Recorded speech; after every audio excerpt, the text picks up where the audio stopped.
வீட்டிலிருந்து வெளியேறும் கழிவு நீர் ஆற்றுக்குள்ள கலக்குது. அதனால் தான் இந்த துர்நாற்றம்.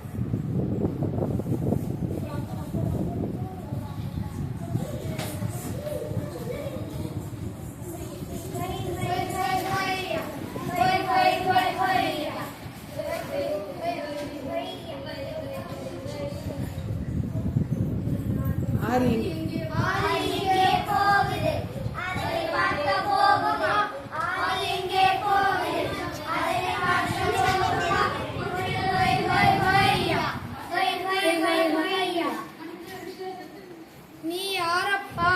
உனக்கு பக்கத்துல வந்த உடனே ஏன் எங்க உடம்பெல்லாம் என்னமோ செய்யுது, வேற இடம் போவோமா?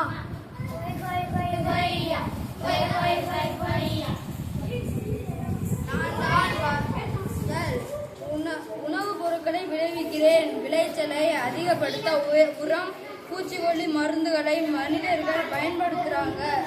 இந்த பூச்சி மருந்து கலந்த தண்ணி ஆத்துல கலக்கிறதுனாலதான் உங்க உடம்பெல்லாம் அரிக்குது.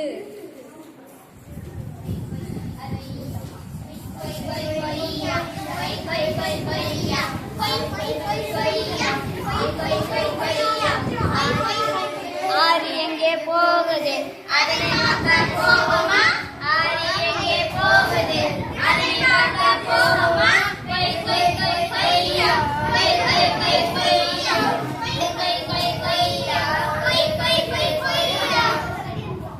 இந்த தண்ணீர எண்ணெய் மிதக்குது.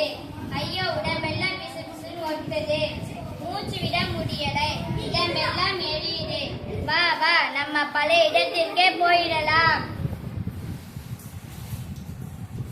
நான் என்ன செய்வேன்? சாய கழிவு, எண்ணெய் கழிவு, உலோக கழிவு எல்லாத்தையும் இந்த மனிதர்கள் ஆத்துலதானே கலக்குறாங்க.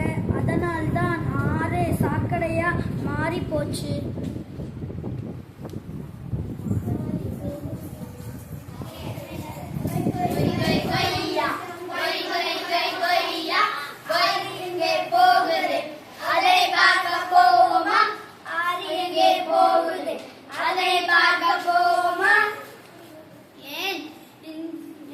தண்ணி எல்லாம் நெகிழி குப்பையாக இருக்கு.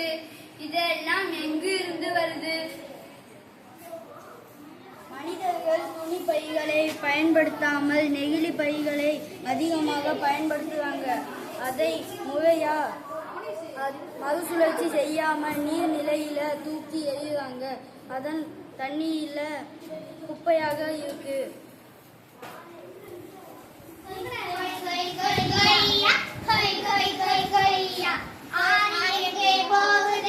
அதனை பார்க்க போவோமா? ஆறு எங்கே போகுது?